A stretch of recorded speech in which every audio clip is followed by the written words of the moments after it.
جو بنیادی پیغام دیا گیا ہے وہ یہ ہے کہ اللہ تعالیٰ جن لوگوں کو مال و دولت نصیب کرے انہیں اس پر اترانا نہیں چاہیے۔ قرآن نے کہا وَكَمْ أَهْلَكْنَا مِنْ قَرْيَةٍ بَطِرَتْ مَعِيشَتَهَا، کتنی ایسی بستیاں تھیں، ملک تھے جن کی معیشت بڑی اچھی تھی، بہت انہیں ناز تھا، لیکن ہم نے ان کو تہس نہس کر دیا۔ ان کے گھر ویرانے ہو گئے، ان کی آبادیاں کھنڈرات میں تبدیل ہو گئیں اور وہ کچھ نہ کر سکے۔ پھر آگے ایک قارون کا تذکرہ اسی پس منظر میں ذکر کیا گیا کہ قارون موسیٰ علیہ السلام کی قوم سے ہی اور اسی زمانے کا ہے۔ اللہ نے بہت خزانے زمین کے دیے تھے اس کو، بے شمار خزانے۔ لوگوں نے اس سے کہا، انہوں نے بہت ظلم کیا، اس نے فبغى علیہم، بہت ظلم کیا۔ لوگوں نے اس سے کہا لا تفرح ان اللہ لا يحب الفرحین، اتراؤ مت، اللہ تعالیٰ کو اترانے والے لوگ پسند نہیں ہیں۔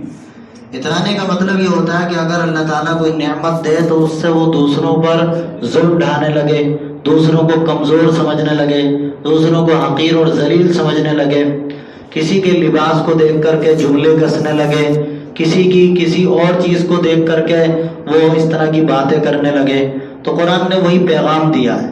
آگے اس سے کہا کہ دیکھو تمہیں اللہ نے جو مال دیا ہے اس کے ذریعے سے تم اچھا کام بھی کر سکتے ہو، اور وہ کام کیا ہے؟ کہا کہ والدار الآخرہ وابتغی فیما آتاک اللہ الدار الآخرہ، اللہ نے جو تم کو دیا ہے اس کے ذریعے سے تم اپنی آخرت سنوار سکتے ہو، آخرت سنوار لو۔ آخرت میں جو اللہ نے تمہارا حصہ رکھا اس کو مت بھولو، دنیا میں زیادہ اپنے آپ کو ہٹلر مت سمجھو، یہ قرآن ہم سے کہہ رہا ہے۔ لیکن اس کو نہیں سمجھ میں آیا، اور پھر وہی لوگوں کا بھی دیکھو اللہ تعالیٰ فساد کرنے والوں کو پسند نہیں کرتا، ظلم کرنے والوں کو۔ تم زمین میں پیسے کی وجہ سے، طاقت کی وجہ سے اگر ظلم کر رہے ہو تو یہ کوئی اچھی چیز نہیں، اللہ تعالیٰ کو پسند نہیں ہے۔ اس سے پہلے بہت تھے جن کے پاس بڑی طاقت بھی تھی، بڑا پیسہ بھی تھا، وہ بھی نہیں بچے، اور نہ آگے قیامت تک کوئی ایسا آدمی جو اس کی بنیاد پر اگر کچھ اترائے گا اور فخر کرے گا تو اس کا انجام صرف تباہی ہے، صرف ہلاکت ہے۔ اب ممکن ہے کہ دنیا میں کسی انسان کو اس طرح کی تباہی نہ ملے، مال بھی ہے، خزانہ بھی ہے، سب کچھ ہے، لیکن قرآن کا بیان یہ ہے کہ جہاں تباہی مراد ہے تو دنیا میں بھی ہو سکتی ہے، لیکن آخرت میں تو تباہی ہے ہی۔ اور آخرت میں تباہی کا مطلب وہ ہے جو قرآن میں کہا گیا ہے سورہ حمیم سجدہ میں، سورہ شورى میں، کہ فریق فی الجنہ و فریق فی السعیر، کہ قرآن میں تو دو ہی طبقے ہیں آخرت میں، تو ایک جنتی ایک جہنمی۔ دنیا میں تو ہر طرح کے لوگ ہیں، وہ نہیں سمجھتے کہ ہماری زندگی کیسی ہے، ہمیں کیا کرنا ہے، لیکن آخرت میں صرف ایک یہی طبقہ، آخرت میں وہ دو ہی کیٹیگری ہیں،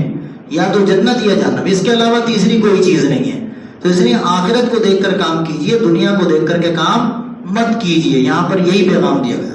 پھر اسی صورت کے آخر میں کہا جا رہا ہے تلک الدار الآخرۃ نجعلها للذین لا یریدون علوا فی الارض ولا فسادا والعاقبۃ للمتقین، کہ آخرت کی جو دنیا ہے اور اس کا جو اچھا ٹھکانہ ہے وہ ان لوگوں کے لیے ہم نہیں رکھیں گے جو دنیا میں کیا کہتے ہیں فساد مچاتے پھریں، دنیا میں اپنی بڑائی جتاتے پھریں، دنیا میں اپنی طاقت کا نشہ دکھاتے پھریں، نہ۔ والعاقبۃ للمتقین، قرآن میں عاقبہ کا لفظ جہاں کہیں بھی استعمال ہوا ہے وہ اچھے انجام کے لیے، اچھے ٹھکانے کے لیے ہے، یعنی اچھا انجام، اچھا ٹھکانہ، اچھی رہنے کی جگہ، بہترین سکون کی جگہ آخرت میں جو ملے گی وہ ان لوگوں کو ملے گی جن کے دلوں میں اللہ کا خوف ہوگا۔ ان لوگوں کو نہیں ملے گی جو اپنی طاقت اور پیسے اور دولت کے نشے میں چور ہوں، نہ، ان کو ملے گی جن کے دلوں میں اللہ کا خوف ہو۔ پھر جب یہ سورت ختم ہو کر کے سورہ عنکبوت شروع ہوتی ہے تو پھر اسی بات کو دہرایا جا رہا ہے، پھر ایمان والوں کو یہ یاد دلایا جا رہا ہے کہ دیکھو وہاں پر یہ تذکرہ کیا گیا تھا کہ اس طرح کے لوگ تھے جنہیں اللہ نے بڑی نعمتوں سے نوازا تھا، لیکن انہوں نے اس کا شکر نہیں کیا، انہیں شکر کرنا چاہیے تھا، انہوں نے ناقدری کی، ظلم کیا، ان کا انجام تباہی۔ تو آگے پھر وہی یاد دلایا گیا کہ الف لام میم احسب الناس ان یترکوا ان یقولوا، کہ یا لوگوں نے یہ سمجھ رکھا جو ایمان لائے ہیں، انہوں نے یہ سمجھ رکھا کہ بس ہم ایمان لے آئے کافی ہے اور ہمیں ہماری آزمائش نہیں ہوگی۔ ایمان لائے ہیں تو آزمائش تو ہوگی، ایمان لائے ہیں تو آزمائش تو ہوگی۔ یہ آزمائش دولت کی شکل میں بھی ہو سکتی ہے جس طرح قارون کو دیا گیا تھا اور حامان کو دیا گیا تھا، یہ آزمائش طاقت کی شکل میں بھی ہو سکتی ہے جو نمرود کو ملی تھی، فرعون کو ملی تھی، یہ آزمائش خوبصورتی کی شکل میں بھی ہو سکتی ہے، یہ آزمائش فقر و فاقے کی شکل میں بھی ہو سکتی ہے، یہ آزمائش اولاد دے کر کے بھی ہو سکتی ہے، اولاد نہ دے کر کے بھی ہو سکتی ہے، محرومی سے بھی ہو سکتی ہے اور نوازش سے بھی ہو سکتی ہے۔ تو اس لیے جب ایمان لائے ہو تو آزمائش کے لیے تیار رہو، اور آزمائش میں جو انسان کھرا اتر جائے وہی آدمی صحیح ایمان والا ہے، اور جو آزمائش میں کھرا نہ اتر سکے تو وہ پھر کامیاب نہیں ہے۔ اور ہاں ساتھ ساتھ یہ کہا جا رہا ہے کہ دیکھو منافقوں والا طریقہ مت اختیار کرنا، ہمیشہ کیا کہتے ہیں صحیح راہ پر رہنا اور دو ٹوک بات کرنا، سچے لوگوں کا ساتھ دینا اور سچ بولنا۔ منافقوں کی طرح جھوٹی گواہی اور جھوٹی کاموں مت پڑنا اور جھوٹا ایمان مت دکھانا، جھوٹے دعوے مت کرنا، کھوکھلے دعوے مت کرنا، صحیح دعوے، سچے دعوے، سچا ایمان۔ اس لیے منافقوں کا تذکرہ بھی کیا گیا۔ پھر اس کے بعد حضرت نوح علیہ السلام کا ایک ذرا سا واقعہ ذکر کر کے یہ بتایا گیا کہ اگر تم دنیا کے اندر اپنے صحیح ایمان و عمل کے ساتھ ہو اور اپنے کام کو کر رہے ہو تو اس میں اس بات کو مت دیکھو کہ تم کتنے کامیاب ہوئے کتنے ناکام، تمہاری محنت کتنی رنگ لائی اور کتنی نہیں۔ یہاں تو محنت کرتے رہو، رنگ تو اس کا وہاں نظر آئے گا قیامت میں۔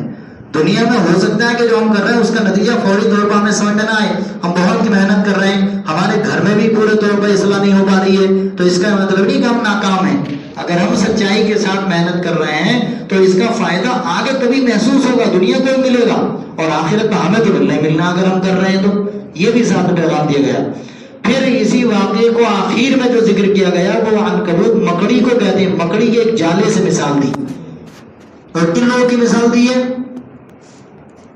ان لوگوں کی مثال دی ہے جو اللہ کے علاوہ دوسروں کو معبود، سفارشی، مددگار، کارساز مانتے ہیں۔ کہ جو آدمی اللہ کے علاوہ کسی مخلوق کو، کسی اور طاقت کو اگر یہ سمجھتا ہے کہ یہ خدا ہے یا یہ ہمارا ساتھ دے دے گا یا یہ ہماری بگڑی بنا دے گا یا ہمارے کسی کام آ جائے گا، تو کہہ رہے ہیں اس کی مثال ایسی ہے جیسے ایک مکڑی کی ہے۔ مکڑی جالا بنتی ہے اور اس کا جو وہ اس کا گھر ہے، اور ان کا اتخذت بیتن، اس نے ایک گھر بنایا۔ وَإِنَّ أَوْهَنَ الْبُيُوتِ لَبَيْتُ الْعَنكَبُوتِ، دنیا میں جتنی بھی مخلوقات ہیں سب سے کمزور ترین گھر مکڑی کا ہی ہوتا ہے۔ تو جو آدمی اللہ کے علاوہ کسی کو کیا کہتے ہیں پوج رہا ہو یا کسی سے مدد کا عقیدہ رکھ رہا ہو، کسی سے یہ عقیدہ رکھ رہا ہو کہ ہمیں اولاد دے دیں گے یا ہماری پریشانیوں کا حل نکال دیں گے، تو اس کی حیثیت ایسی ہے جیسے مکڑی کی۔ تو مکڑی کا گھر بالکل رہنے کے لائق تو ہے نہیں، اس لائق نہیں کہ وہ بہت زیادہ دیر پا ہو، وہ ذرا سا کچھ ہوگا وہ ختم ہو جائے گا۔ ایسے ہی ساری امیدیں، ساری آرزویں دھری کی دھری رہ جائیں گی اور کسی نتیجے تک نہیں پہنچ پائیں گے۔ اس لیے عقیدہ اچھا رکھیں، مضبوط رکھیں اور اللہ ہی کو اپنا خدا مانیں۔ یہاں پر یہ پیغام دیا گیا۔ تو سورہ عنکبوت کا یہی اصل پیغام کہ ایمان آدمی کا اچھا ہو، آزمائش میں وہ کھرا اترے، سچوں کا ساتھ دے، جھوٹوں سے بچا رہے اور طاقت کے نشے میں چور نہ رہے۔ یہ سب چیزیں کیا کہتے ہیں سورہ عنکبوت میں ذکر کی گئی۔ اس کے بعد سورہ روم کے اندر ایک واقعہ ذکر کیا گیا شروع روم میں، لیکن اس واقعے سے اعتراض کرتے ہوئے میں یہ کہوں گا کہ وہاں پر یہ کہا گیا کہ مومنوں کو اللہ پر بھروسہ کرنا چاہیے اور جب اللہ کی مدد آئے تو اس پر خوش بھی ہونا چاہیے۔ یہ خوشی فطری ہے، ہونی چاہیے، اور اللہ کی مدد کا ہمیشہ یقین کرنا چاہیے۔ یہ نہیں کہ آج ہے کل نہیں ہے۔ اب جیسے وہاں روم کی اور ایران کی جنگ ہوئی تھی، روم اور ایران کی، تو اس زمانے میں جو تھے ایران سب آگ کی پوجا کرتے تھے، رومی جو تھے یہ اہل کتاب تھے، تو اہل کتاب سے مسلمانوں کا تعلق تھا، یعنی وہ ایک طریقے سے عقیدے میں ان کے ہم پلہ تھے، اور دوسری طرف جو تھے وہ بالکل کافر تھے، جو مشرکین عرب کے عقیدے کے تھے۔ تو ان کی لڑائی میں ایران کو کامیابی ملی اور روم کو کیا کہتے ہیں شکست ملی۔ تو مشرکین مکہ نے خوب مذاق اڑایا مسلمانوں کا، خوب مذاق اڑایا۔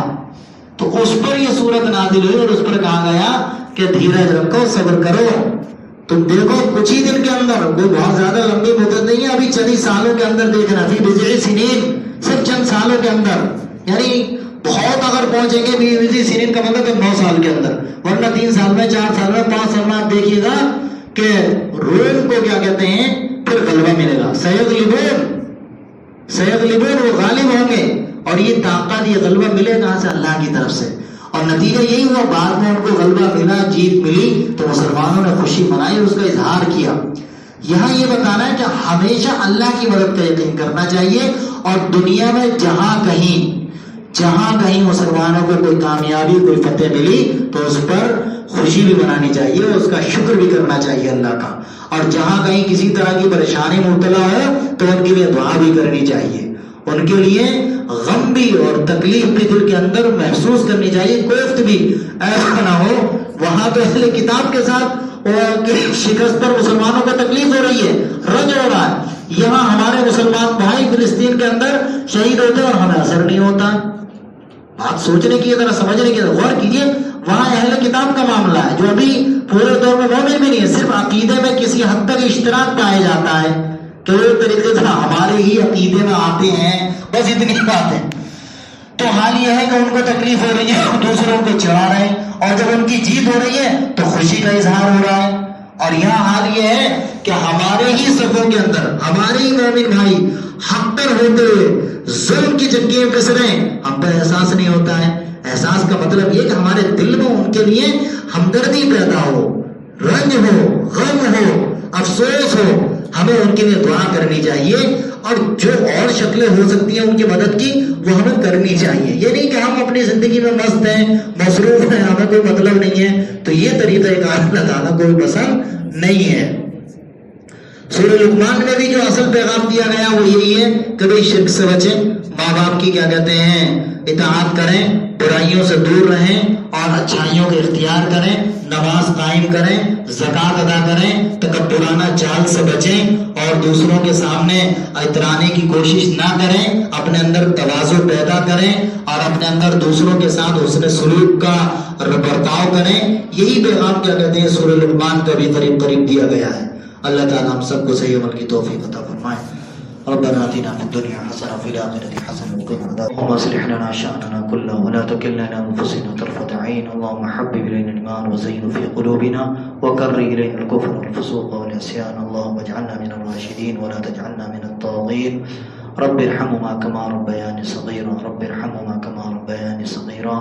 رب اجعلني مقيم الصلاة ومن ذريتي، رب اجعلني مقيم الصلاة ومن ذريتي، ربنا وتقبل دعاء، ربنا اغفر لي ولوالدي،